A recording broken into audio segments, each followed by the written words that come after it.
Fala galerinha com sangue no olho, faca nos dentes, café na veia. Aqui é o professor Douglas Barraque com a segunda parte sobre a formação dos estados modernos absolutistas. Em um primeiro momento nós analisamos o contexto histórico, as características, diferença entre estado, nação e país. E agora nessa segunda parte nós vamos analisar a formação do estado português, do estado espanhol e do estado inglês e francês. Então, vem comigo, galerinha. Bom, só para a gente relembrar como conceito, absolutismo monárquico é a teoria política que defende a concentração dos poderes políticos nas mãos do rei, o poder de julgar, criar e executar as leis, nas mãos de um monarca, o rei. E para compreender isso melhor, nós vamos estudar os exemplos de Portugal, Espanha, França e Inglaterra. Então, vamos embora, né? A formação do Reino de Portugal está inserida no contexto da Guerra de Reconquista entre o século VIII e o século XV. A Guerra de Reconquista foi um conflito entre árabes, mouros, muçulmanos, seguidores do Islã e os cristãos que lutaram para reconquistar a Península Ibérica. A Península Ibérica que estava dominada pelos mouros desde o século VIII. Na verdade, tudo começa a tomar forma com a primeira dinastia de Portugal, os Borgonha. Henrique de Borgonha, um nobre da França, lutou nesta guerra de reconquista a serviço de Afonso VI, rei de Leão. Henrique de Borgonha conseguiu, inclusive, conquistar o condado portucalense, e assim os Borgonhas se tornaram vassalos dos reis de Leão. Tudo bem? Afonso Henrique, que foi filho de Henrique de Borgonha, grande guerreiro, apelidado de O Conquistador, conseguiu conquistar as regiões de Algarves. Ele rompeu as relações com os reis de Leão e foi assim que os Borgonhas se tornaram a primeira dinastia a governar Portugal. E Afonso Henrique foi o primeiro rei de Portugal, coroado em 1112 até a sua morte em 1139. Tudo bem? A dinastia dos Borgonhas continuaram governando Portugal até 1383, quando Dom Fernando I, o Belo, morre sem deixar herdeiros. Dom Fernando foi o último rei da dinastia dos Borgonhas. E com a morte de Dom Fernando, começa uma disputa pelo trono de Portugal. A nobreza de Castela e de Portugal desejavam unir o reino de Castela ao reino portucalense. E a burguesia era contrária, pois Portugal tinha uma economia mais mercantil e Castela ainda estava um pouco atrasada, ela tinha características ainda feudal, uma economia muito feudal. E em 1385, Dom João I, irmão ilegítimo de Dom Fernando, chefe da Ordem de Avis, que era uma ordem religiosa militar dos cavaleiros portugueses, que foi criada em Portugal lá no século XII, tá? Com apoio financeiro da burguesia, Dom João I venceu a Batalha de Aljubarrota em 1385. E assim teve início a dinastia de Avis, nasce o Estado português, primeiro Estado-nação unificado da história. Mas só podemos falar em absolutismo português, de fato, e o maior exemplo, absolutismo de Portugal, foi Dom João V, o Magnânimo, como ficou conhecido, da dinastia de Bragança. Foi o maior soberano absolutista da história de Portugal, segundo historiadores. Seu reinado desfrutou de uma certa riqueza oriunda do Brasil, extraída da região das Minas Gerais, e após sua morte o reino encontrou, a partir de Dom José I, encontrou um declínio econômico monstruoso, principalmente depois do grande terremoto de Lisboa, em Portugal, em 1755, que devastou Lisboa, matando aproximadamente 10 mil pessoas. Tudo bem?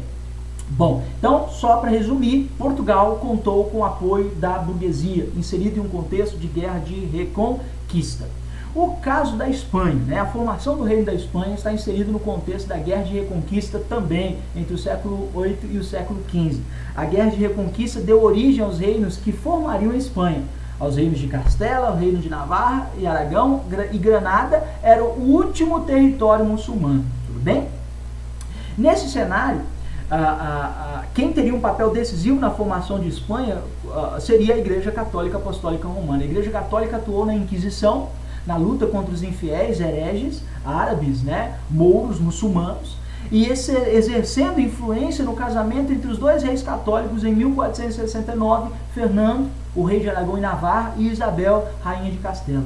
Ambos reis eram católicos. Casaram-se no Palácio de los Vivero em 1469, e o casamento entre os dois reis católicos uniu os reinos de Aragão, Navarra e Castela, formando, portanto, a Espanha.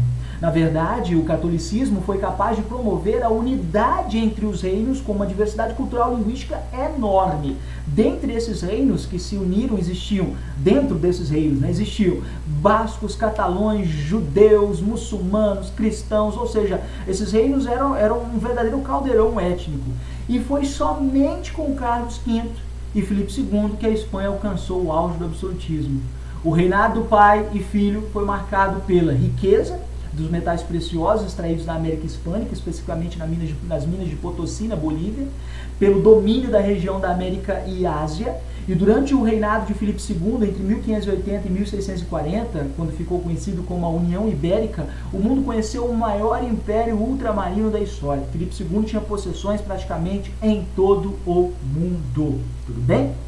Bom, e aí nós estendemos para o caso especificamente da formação da monarquia inglesa, tá? O absolutismo inglês, para entendermos o absolutismo inglês, nós temos que entender o contexto histórico lá do século V. No século V, os anglo-saxões, povo bárbaro de origem germânica, ocupou a ilha da Bretanha. E já no século XI, em 1066, os nórmandas, tribo viking, derrubaram os saxões e reforçaram a estrutura feudal na ilha.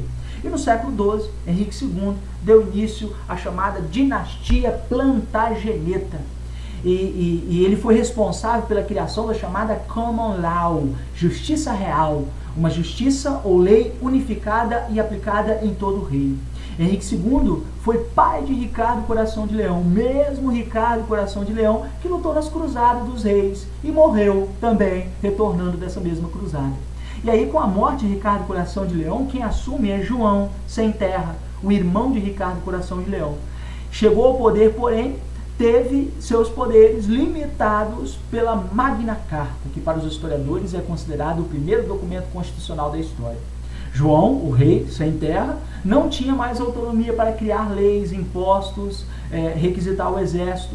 E também surge, nesta época, um grande conselho formado por nobres e clérigos que atuava limitando os poderes de João. E aqui está a origem do parlamento inglês para muitos historiadores, bem no grande conselho.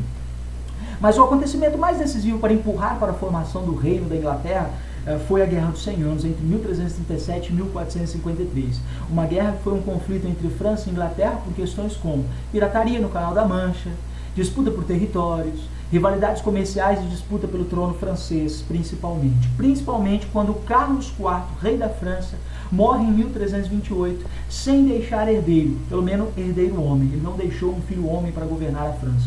Eduardo III, rei da Inglaterra, irmão da esposa de Carlos, reclama o trono da França. Porém, pela antiga lei sálica, antiga porque essa lei é da época de Clovis, lá do século V, Eduardo não poderia assumir o trono da França por uma linhagem feminina. E aí começou a guerra. Uma guerra que quase foi vencida pelos ingleses. Se não fosse Joana d'Arc, jovem camponesa, que aos 15 anos de idade cortou o cabelo baixinho, amarrou um pano bem apertado nos seios para esconder os seios e entrou no exército francês como um homem. E lutou nas fileiras do exército com apenas 15 anos de idade, né? Ela dizia ouvir vozes, ter sonhos que diziam o que ela deveria fazer, e sua participação foi decisiva na conquista de Orleans, que garantiu a formação do Estado francês. Em 1430, Joana foi capturada pelos Bourguignons, um grupo de franceses ali que apoiavam os ingleses, e em 1431, Joana d'Arc foi condenada pelo bispo Pierre Cauchon a levada à fogueira. A mesma igreja, curiosamente, que a queimou como bruxa em 1431, também a canonizou como santa em 1920. Hoje, Joana d'Arc é padroeira da França, senhoras e senhores. Olha como a história é um mestre implacável, né? Parafraseando lá John Fitzgerald Kennedy, né? Bom, então a Guerra dos 100 Anos teria consequências decisivas para a formação do reino inglês. Enfraquecimento da nobreza dos senhores feudais, fortalecimento do poder real. A guerra exigiu a união entre nobreza em torno do rei, desenvolvimento do nacionalismo, porque os homens que ali estavam lutando não lutavam mais pelo feudo X ou Y, estavam lutando pelo rei da Inglaterra, se identificavam enquanto ingleses pela língua, tudo bem? Então a Guerra dos 100 Anos termina em 1453 e logo em 1455 começa uma nova guerra, a Guerra das Duas Rosas, que durou de 1455 até 1485, é o momento em que o absolutismo inglês começa a tomar forma. Após a guerra, dos 100 anos, ocorre na Inglaterra uma disputa pelo trono chamada Guerra das Duas Rosas, basicamente um conflito entre as duas famílias mais poderosas, as duas casas mais poderosas, o York e os Lancasters. Os Yorks representado pela rosa branca e os Lancasters pela rosa vermelha, por isso o nome Guerra das Duas Rosas. A guerra termina com a vitória de Henrique Tudor, Lancaster, que destronou Ricardo III York. Henrique Tudor assumiu o trono da Inglaterra com o título de Henrique VII e tem início ali, com Henrique VII, o absolutismo na Inglaterra.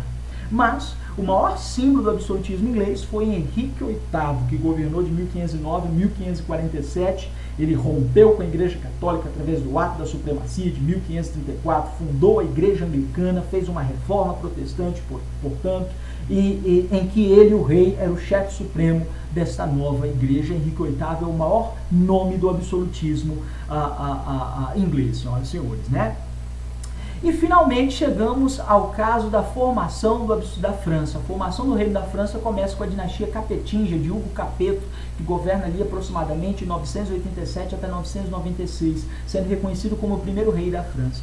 Podemos dizer até o início da centralização política com essa dinastia. Os reis da dinastia capetinga promoveram cobrança e unificação de impostos. Esses impostos eram cobrados pelos bailiois e os senecais, que eram fiscais nomeados pelo rei, a centralização da justiça, né, do mesmo código jurídico, formação de um exército forte, unificado, criação de uma moeda única para todo o reino, e esses reis foram capazes de submeter a nobreza à sua autoridade.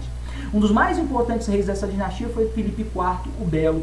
Ele anexou as regiões de Navarra e Champagnat, importantíssimo para a configuração do território francês, reprimiu de maneira extremamente violenta, chegando inclusive a perseguir a Ordem dos Templários. Muitos historiadores dizem que era porque ele tinha muitas dívidas, o Estado francês tinha muitas dívidas com essa ordem, a Ordem dos Templários. Foi uma ordem formada lá durante as Cruzadas. Filipe exerceu influência sobre a igreja, influenciou na nomeação de um Papa francês, Clemente V, que se comprometeu em dissolver a Ordem dos Templários. Chegou inclusive a transferir o papado de Roma para Avignon, na França. Esse episódio ficou conhecido como o Cativeiro de Avignon, em que durante 70 anos a cristandade viveu a chamada Cisma do Ocidente. E existiam dois papas, o romano, Urbano VI, e o francês, o Clemente V. Mas a dinastia capetinga não governaria para sempre, ela seria sucedida pela dinastia dos Valois. A Casa dos Valois reinou na França entre 1328 e 1589, e os Valois precederam os Bourbões, tá? E em 1337 aconteceu a Guerra dos 100 Anos, que, como já explicamos, né, fortaleceu o sentimento de nacionalismo, fortaleceu a nobreza e fortaleceu o poder dos reis. E em 1589 começa a dinastia dos Bourbons com Henrique IV. Dentro dessa dinastia, Luís XIV, o Rei Sol, é o maior símbolo do absolutismo francês, governando ali entre 1643 e 1715, momento em que a França atingiu grande prosperidade econômica, graças ao ministro das Finanças, Jean-Baptiste Colbert. O colbertismo foi um conjunto de práticas que fortaleceu a economia do Estado francês. O colbertismo foi a versão do mercantilismo na França. Então, para fechar a nossa aula, a formação de Portugal contou com o apoio da burguesia. A formação da Espanha contou com o apoio da igreja. Tanto Portugal e Espanha estão inseridos no contexto da Guerra de Reconquista. A formação da Inglaterra e da França está inserida no contexto da Guerra dos 100 Anos. A Inglaterra contou com a nobreza submetida pelos reis, principalmente no contexto da Guerra das Duas Rosas. E a França também com os reis submetendo a nobreza. Tudo bem, galera? A gente fica por aqui. Próxima aula a gente fala sobre os teóricos absolutistas. Foco no olho, sangue no dente, sangue no dente, sangue no olho, faca nos dentes, café, e até a próxima, galera.